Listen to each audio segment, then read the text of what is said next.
day everyone! So today, before we start, let me introduce myself. I am Clyde Persilias from BIT 3A and we are Group 1. Our topic for today is all about developing employees. So what is developing employees? Let me tell you something. Developing employees refers to the process where an organization helps its workers to improve their skills, knowledge, and abilities so they can perform better in their current jobs and prepare for the future roles. It focuses on continuous learning and growth, both for benefit of the employee and the organization. So ang developing employees di ay kay ga-focus on saan pag-develop ang employees sa usa ka organization to improve their knowledge, skills, ug unsa pa ang mga abilities to perform better sa ilang trabaho. If ang usa ka organization ya ang mga employee nila kay na-develop, so sila ra gyapon maka-benefit ana. Kay mas mapadali namang trabaho kay kibaw naman sila mga buhatonon. So, gets around sa developing employees.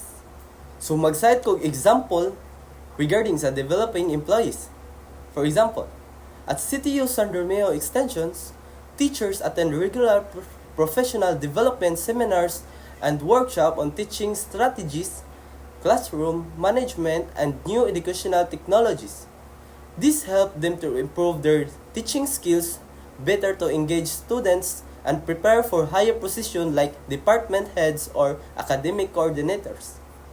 So, ang mga teachers, aron maka-adapt sila sa bagong paagi sa pagtudlo, gamit ang mga technologies, mag-attend sila mga seminars kay aron mas mo-improve pa ilang mga teaching skills while gatudlo. So, here are the key activities in employee development. First, training programs. Providing workshops, seminars, or courses to teach employees new skills. So, mao ni siya kung gi-example ganina nga ang mga teachers para mas ma-develop ilang skills sa pagtudlo, mag-attend sila mga seminars. Second, coaching and mentoring. Offering guidance from experienced individuals to help employees improve their performance and decision making. For example, wala pa kay idea sa mga buhatonon sa workshop. So, pwede kay ka magpa-guide sa imong mga seniors kay aron maka-gain kag knowledge. Third, performance feedback. Giving regular evaluation so employees understand their strengths and areas that need to improve. For example, if gatrabaho na ka, di ba ang mga supervisors mo'y mag-evaluate sa imuha ana.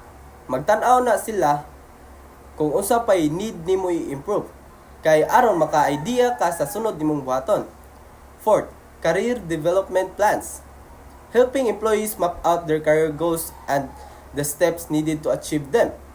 For example, like maghatag og mga idea ang mga seniors sa imuha para mas masabtan nimo unsay i-achieve jud ana nga goal sa usa ka organization. And lastly, job rotation and stretch assignments. Allowing employees to try different roles or tasks to broaden their experience. Like kani siya ipuli-puli mo sa inyong designated area sa trabaho kay aron ma-develop imong skills ug maka-idea kas ubang mga trabahonon sa usa ka organization. Okay, hello. Good morning everyone. My topic is employee development. Okay. Employee development increases productivity, improves jobs satisfaction, reduces turnover, and helps employees become more capable and confident in their roles. Okay. Unsa man di ang employee development. Okay, employee development kay nagpasabot sa paghatag og training, workshops og opportunities sa mga empleyado aron mas motaas ilang kahibalo og sa ilahang skills. Tungod ani mutaas ang productivity, which means increases productivity. Kay mas kamao o mas efficient na sila. Okay, sunod kay mas malipay sa trabaho, which means improves job satisfaction. Kay kabalo sila unsaon pag-perform sa ilang task o motuo sila nga gitagaan sila bili sa usa ka kumpanya. Sunod kay muubos ang turnover, which means reduces turnover. kay dili sila dali mo resign kung masatisfied sila ug klaro ang ilahang career growth. Okay, next. Mas confident og capable, which means become more capable and confident in their roles kay sila mas mahusgan man sila or strengthened ilang knowledge o experience. Okay. Example, sa usa ka electronics company nga nag-assemble og circuit boards, daghan sa mga bag-ong empleyado dili pa kayo kabalo mo solder ug mo check sa quality sa components. Tungod ani daghan ang sayop ug hinay nga production. Okay, unsaon man para magsolbad?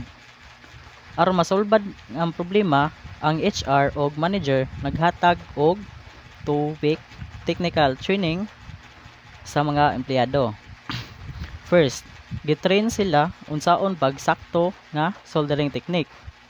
Sunod, gitudloan sila mo interpret sa wiring diagrams. Ikatulo, gi-orient sila sa quality standards sa company ug dimuhan sila sa proper handling sa tools ug equipment ug ang resulta ani itaas ang output kay mas paspas ug mas hapsay sila mo assemble ug walay nagresign sulod sa pila ka buwan kay klaro ang suporta sa company sa ilahang growth. Okay. Next, benefits of employee development to the company. First, higher productivity. Okay, unsa man ning higher productivity? Employees work faster and more efficiently because they gain the right skill and knowledge. Okay, higher productivity, mas taas ang produkto or productivity. Kung matrend ang empleyado, mas paspas ug mas hapsay ilahang trabaho. Mas daghan ug mas maayo ang output nga ma-produce sa kampanya. Sabot ra? Okay. Sunod kay improve work quality. Workers produce better results with fewer mistakes because they are well trained. Diba? Mas maayo ang kalidad sa trabaho. Ang trained employees mas kamao sa technique standards ug safety procedure tungod ani gamay ang sayop ug taas ang kalidad sa produkto or serbisyo. Ikatulo kay increase employee retention. Employees stay longer in the company because they feel supported. Inana dyan na. O support kay sila sa company. Di dyan na sila mo-resign. Or magpabilin gihapon silang loyal sa ilahang gisudlan nga company. Which means retention or increase employee retention, gamayan ang mugawas or gamay ra ang mo-resign. Okay, next. Enhance employee motivation and morale. Workers become more motivated because they feel valued and encouraged to improve. Okay. Unsa may pasabot ani? Ang enhance employee motivation and morale daw kay mas motivated ug mas buotan ang trabaho. Okay, ang employee daw nga dili badlungon or kiat, mas ganahan jud ang company sa iyaha. Okay, sunod kay stronger company reputation. Pasabot ani mas lig-on og maayong imahe sa kampanya. kung kaila ang kampanya nga maayo or kaila ka sa kumpanya nga maayo mo dala or support sa empleyado, daghan gusto mo apply ug mas salig ang customer sa ilahang brand kay maayo ba ang kampanya, so daghan jud ang customer mo duol or mupalit sa imong product. Okay, sunod kay innovation and adaptability. Employees can quickly adjust to new tools, methods, or challenges because they continuously learn. Okay, innovation and adaptability. Pasabot ani mas inovatibo o dali makaangay sa bag-ong teknolohiya or trends. Dali ra siya maka-adapt og unsay bag-ong technology nga naa sa usa ka kumpanya. Okay. Next kay better leadership pipeline. Future leaders are prepared and trained early, ensuring the company has ready candidates for higher position. Okay, ang pasabot daw anang better leadership pipeline kay mas daghan potential leaders. Ang employee development makatabang sa kampanya, paghulma or pagbuhat og future supervisor as team leader og manager kay maayo ilang training og experience. Okay, dapat example, ako manager ko nya or tag-iya sa usa ka kampanya, mangita ko og unsa man better or leadership nga naa sayaha ang tanan kay or which is example naa siyay experience sa leadership, di ba? Mas kato akong pilion kaysa sa walay experience. Kay unsa may mahitabo sa kampanya kung ay mohang gipili nga leader is walay experience, di ba? Okay, next. Reduced operational cost. The company spends less on errors, delays, and rehiring because employees perform better. Pasabot ani kay minusan ang gasto sa operasyon. Kaya nga naman, mas gamay ang sayop, downtime, og rework kung trend ang empleyado, mas efficient ang proseso, mao ang muubos nga overall cost. Example, mas daghan unit ang mahuman, di ba? Walay daghang mo resign, mas masinabtanon og motivated sila. Mas gamay ang usik-usik nga gasto kay maayo man ang employee development sa usa ka kumpanya. Okay, that's all. Thank you. So, good day everyone. I am Daryl Sidto. So, my topic is pre-employment training. So, pre-employment training is a set of learning activities given to applicants before they officially start working. Its purpose is to equip them with the basic knowledge, skills, and attitudes needed to perform the job effectively from day one. So, ang pre-employment training di ay mo din ni usa ka training nga gihatag sa mga aplikante or mga employees sa dili pa magsugod ang trabaho. So, usa gid ni siya gituyo nga para mahatagan kini siya og basic knowledge nga kahibalo sila sa skills o attitude nga magamit nila para maayo sila mo-perform sa first day pa lang. So, mo na ang ipasabot dira sa pre-employment training. So, next is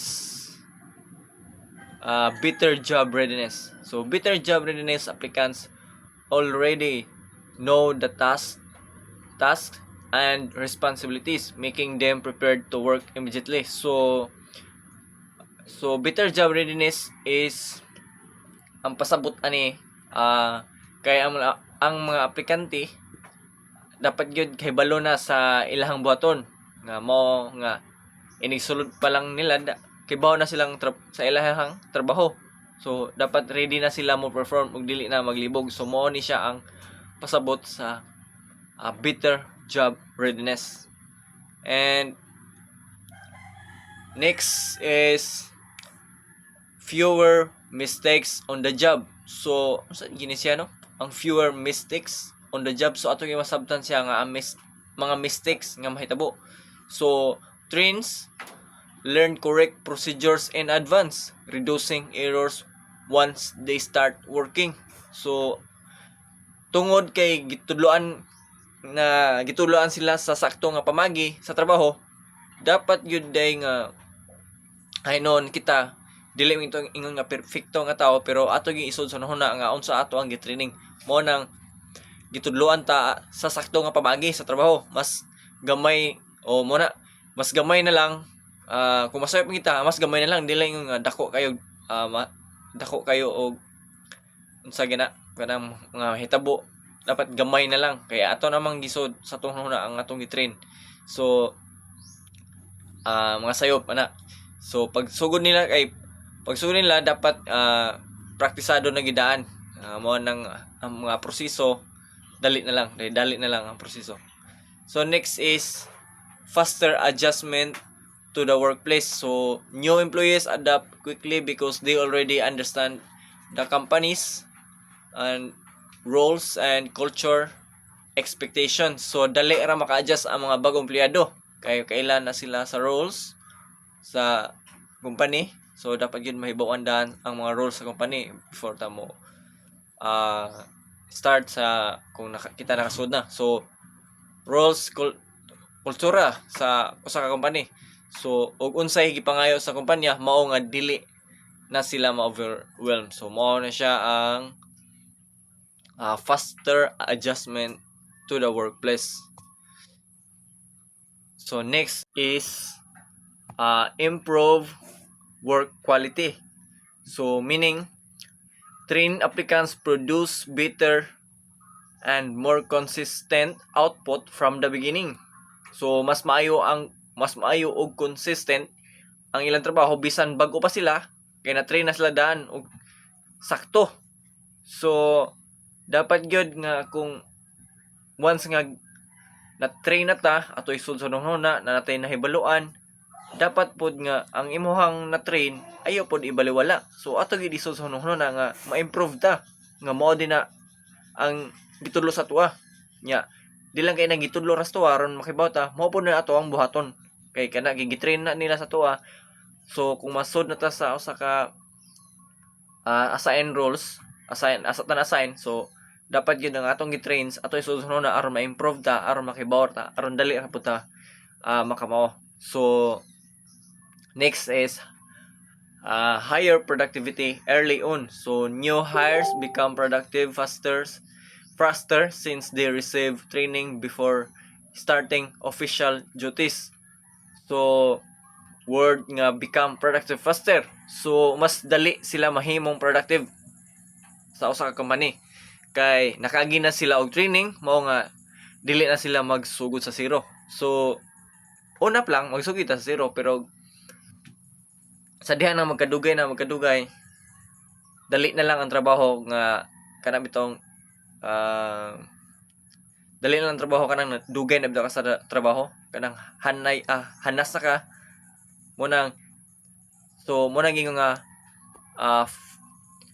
become productive faster. So dali na lang sa imuha ang trabaho. So next is reduce training cost after hiring. So the company saves time and resources because part of the training is already done before employment. So ang company ani makasave sila sa oras, makasave sila sa kwarta kay kay ang uban nga training nahuman naman daan. So mao nga gamay na lang ang i-follow up inig hire nila. So kana kay daghan na sila na train, so no need na sila magkuhaglain para i-train na sad kay naman atong nauna nag-train, so kay bawa naman to das ladaan. So mo na siya ang reduce training cost after hiring.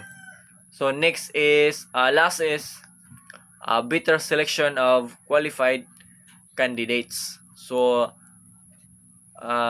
training allows the company to observe who performs well, helping them choose the best people to hire. So makita sa company kinsa ang maayo mo perform, so mo nang bantayonon kita, mo nang kung unsa ato ang na trade ato giisod, mo nang atong gingon ganina nga isod to sunhona ato ihabit na to ustongan nga dapat tud makita nila sa tuwa nga maayo ta mo trabaho. Mao nga mas sayon nila mapili o qualified nga empleyado. So sa trabaho man god iya mo gitag roles, iya tag kanang assign. So kung sa trabaho ato gipakita ang best, mo nang ipangita nila ang performance sa tao sa atong trabaho, mo nang naiuban nga dili ra ka magpabilin na empleyado ba wata kibaw mahimong manager o sa pa na supervisor, mo nang ipakita gyud nato mayo ang atong performance. So mao ra akong topic and thank you. Good day everyone, I'm Marin Bicare. My topic is induction training. Induction training is the initial training given to the newly hired employees to introduce them to the company's policies, rules, culture, procedures, and their specific job roles. So, ang induction training is naghatag ni sila og mga training sa mga newly hired employees na i-introduce sa ilang kumpanya, like policies, rules, culture, procedures, and their specific job roles. So, ang purpose dayan is ang purpose dayan ng induction training is mo help katabang ni sa mga empleyado nga i-adjust sa smooth processes and induct an employee. Number 1, welcome and introduction. Introducing the new employee to the team, supervisor, and workplace. So, upasulod ka og empleyado, dapat imo adjong i-introduce or i-welcome sa mga old employee o supervisor ug siyempre sa workplace niya. So, proceed to company overview, explaining the company history, mission, vision, and structure. So, ang company overview is gitukod aron matubag ang mga dagko nga panginahanglan sa industry, ang paghatag og quality nga produkto o serbisyo nga angay pod na mag-usab sa panginahanglan sa mga customers. So number 3, explanation of policies and rules, informing about workplace regulations, code conduct, and dress code. So ang workplace code of conduct mo nang usa ka professional nga batasan pamatasan pod sa isa ka empleyado. So nagin na ang kinahanglan ang respeto o pinadanay o responsible nga pagka-empleyado. So isa sad is ang attendance, dapat musunod jud ka anang mga schedule sa attendance sa inyong policies sa inyong kumpanya. And then sa dress code, so based ako ang experience o wala ka ni follow sa dress code is naa siya salary deduction. Maran siya. So, the next one is introduction to job role and duties, clarifying the tasks, responsibilities, and performance expectations. Introduction to job role and duties is maghatag gid ka og clarifying nga task sa isa ka empleyado og responsibilities. Usa na sad ang performance. So, proceed to number 5, workplace tour, showing important areas like workstations, offices, and emergency exits. Ang workplace tour is mao na siya ang kaniyang pag-tour nimo sa usa ka empleyado nga baguhan siya. Mao siyang i-tour sa workstations, offices, and emergency exits. The number 6 is safety and emergency procedures, teaching safety rules and emergency protocols.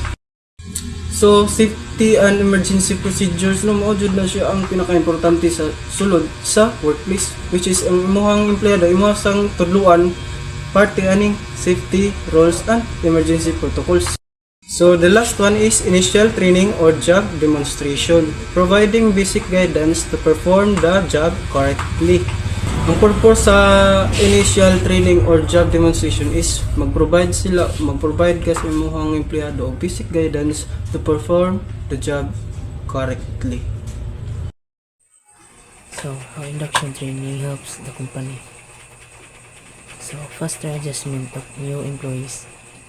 New hires understand the company, their role and expectation quickly, so they start contributing sooner. So,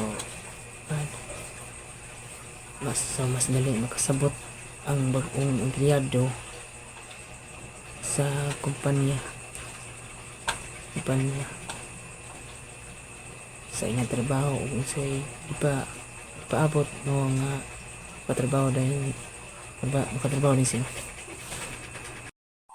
So next, improve productivity. Employees know what to do and how to do it, which reduce mistake and increases efficiency. So kay balo na sila unsay buhaton o unsaon pagbuhat mao nga mas gamay ang sayop og mas paspas ang trabaho. So next kay reduce turnover. Employees feel welcome and supported, making them more likely to stay with the company. So mas feel sa empleyado nga welcome o suportado, mao nga dili sila dali mobiya sa trabaho. So next kay better understanding of policies and rules. Clear communication of company policies prevents violations and misunderstandings. So klaro ang pagsabot sa mga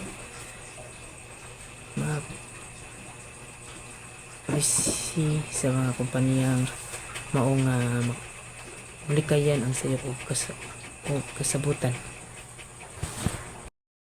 So next kay enhance employee confidence. So proper guidance helps employees feel confident in performing their tasks.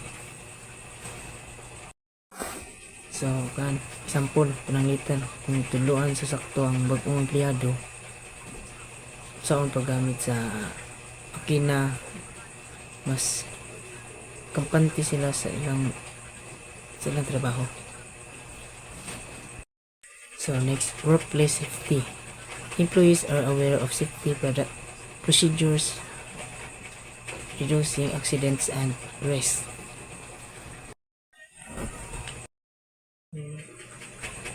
Example, pananglitan kung kabalo ang empleyado sa fire exit o safety rules, mas dali sila makalikay sa aksidente. So next kay positive company image. Organized induction shows professionalism and create a good impression for new hires. So example, pananglitan kung limpyo o klaro ang orientation sa kumpanya, mas impress ang bagong empleyado ug makakita nga professional ang lugar. So now let's talk about on-the-job training, or also known as OJT. So what is on-the-job training? It's a type of training where employees learn and develop skills and performing their actual job or task. It allows employees to gain practical experience under the guidance of a supervisor and experienced coworkers. So medyo familiar na kita sa word nga OJT no, since na siya sa curriculum sa college, wherein sa 4th year na padala ta sa usa ka company, then mag-training ta dito sa atong related nga course sa job sad. So how OJT helps employees? Number 1 is practical experience. employees learn by doing, which helps them understand tasks better and remember procedure longer. So since OJT is training month, so makagain gid ka og practical experience wherein maka-understand ka og sa mga tasks o maka-understand ka sa tasks o kuan ba kaning maayo, and then maka-remember pud ka sa mga procedures na angay buhaton. So number 2 kay kuan, skill improvement. OJT develops specific job-related skills that employees need to perform effectively.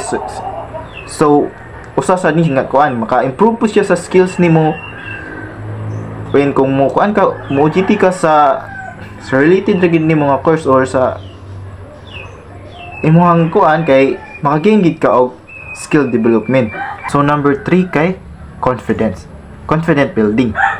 Hands-on practice under supervision makes employees more confident in handling their duties. So since na training mo ka, so confident lagi ka nga mo kuan ka sa imong duties, since under na training na ka nga kibaw na ka unsay buhaton, kay dili na ka mag-oo kay lagi kay na training na ka. So maka-help with ang OJT sa confident building. So number 4 kay faster learning. Employees gain knowledge and skills while performing actual work, speeding up their learning process. So usa sa ni faster learning, since naka sa company niya nag-work ka actual gid kay nga kuan, so maka mo kuan gid imong learning skill ana, kay since actual kibaw na kita actual kay dira gid ka makakuan og mga learning skill bitaw, kay lahi ra gid ra ba siya ang actual kaysa sa kanang mga pang discuss ra pang sulti ana, mas lain gid ang actual. So makagain ka og faster learning ana.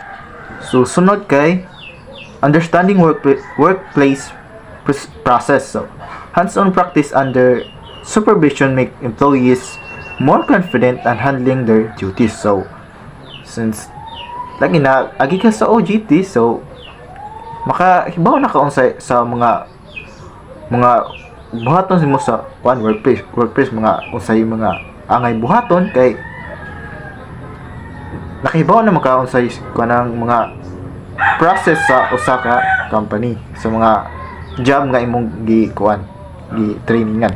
So sunod kay career development. OJT equips employees with the skills needed for promotion or future job roles. So usa sad siya career development, ma-develop mo career nga wherein pwede ka ma-promote or mutaas imong rango sa future nana nga since na-undergo ka sa training. So ang last kay kuan, problem solving skills. Facing real tasks allows employees to develop practical problem solving and decision making abilities. So if makakuan ka mga isulit-sud nga mga tasks, so mas mugana gid imong problem solving skills ana, kay maka gain ka og problem solving skills ana, kay kaning undergo mo kag training. So kibaw na ka unsay angay buhaton nimo sa mga if possible maka face ka mga kuan mga lisod nga mga problem.